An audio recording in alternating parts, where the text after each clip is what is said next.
පාරේ යනවා. ඉතින් මම මගේ එකෙක් යනවා. පැයට කිලෝමීටර් 50යි. දැන් මං වගේ එකේ සාමාන්‍යයෙන් පැයට කිලෝමීටර් 50ක විතර වෙගෙන් යනවා කියලා හිතන දැන් මේ මම යන්නේ. පැයට කිලෝමීටර් 50ක වෙගෙන් යනවා. යනකොට මම දකිනවා ඉස්සරහින් පොඩි ගෑන් ළමයෙක් හරි පිටින් ළමයෙක් හරි පොඩි ළමයෙක් පාර මාරුනවා. දැන් මගේ ඇහෙන් දකින්න. ඇහෙන් දැකලා ළමයෙක් පාර මාරු වෙන බව මගේ මොළයට සිග්නල් එකක් ගිහිල්ලා මං හැප්පෙන්න යන්නේ කියලා සිග්නල් එක මොළයට ගිහිල්ලා. මොළෙන් ආපහු සිග්නල් එකක් මගේ කකුලට එවලා. මගේ කකුල උස්සලා බ්‍රේක් පැඩල් එකට කකුල අරන් එන්න යම් කාලයක් ගත වෙනවා.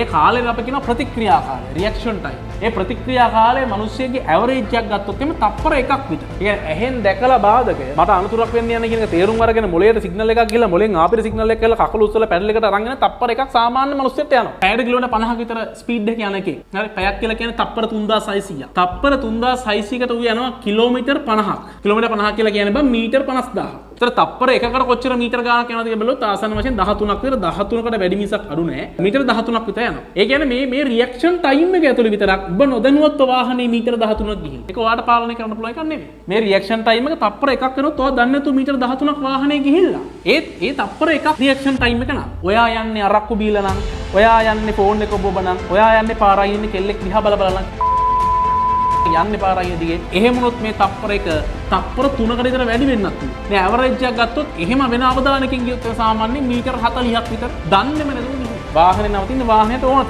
ඔය පුතේ පැයට කිලෝමීටර් 50ට ගියොත් අරුන් යන්නේ පැයට කිලෝමීටර් 50කින් නෙවෙයි. හොඳේ මම දන්න විදිහට නම් ඌ පැයට කිලෝමීටර් 100 නම් පැනලා මේ පාටයි ස්පීඩ් එක යන්නේ. එතකොට මේවා කටු කඩන් යන්නේ. ඒක නිසා මේ ආතල් ගන්න එක ගොබ්බ විදිහට ගන්න එපා. දැන් උඹලා විද්‍යාව ඉගෙන ගන්න ළමයි විදිහට කොහොමත් ඒ වැඩේ කරන්න එපා. ඒ නිසා තමන්ගේ ජීවිත අවදානමට දාගන්නත් එපා අංක 1. ඔබට කිසිම සදාචාරාත්මක අයිතියක් නැහැ. පබ්ලික් ප්ලේසස් වල ඔය ආතල් අරගෙන අනුන්ගේ ජීවිත අවදානමට ලක් කරනවා. ඔබ තේරෙන්නේ ඔබ අනිත් පැත්තට හිතපන්. තමන් උපමා කොට හිතන්න කියලා කියන හැම තිස්සෙම. ඒ කියන්නේ උඹලා වගේම බයික් ස්ටන් දාන කවුරු හරි කොල්ලෙක් පාරේ යනවා. උඹේ කවුරු හරි නංගි කෙනෙක් හරි අම්මා කෙනෙක් හරි තාත්තා කෙනෙක් හරි පාරේ යනකොට ඒ ස්ටන් කරන එකාගේ බයිසිකලේ හැප්පිලා පාරේ මැරෙනවා කියලා හිතන්න. එතකොට ඒ බයික් කාර්යය ගැන කේන්තියක් එනවනේ. ඒ වගේ කේන්තියක් එනවනේ දැන් පාරේ මේ අනිත්‍යුන්ගේ උඹට.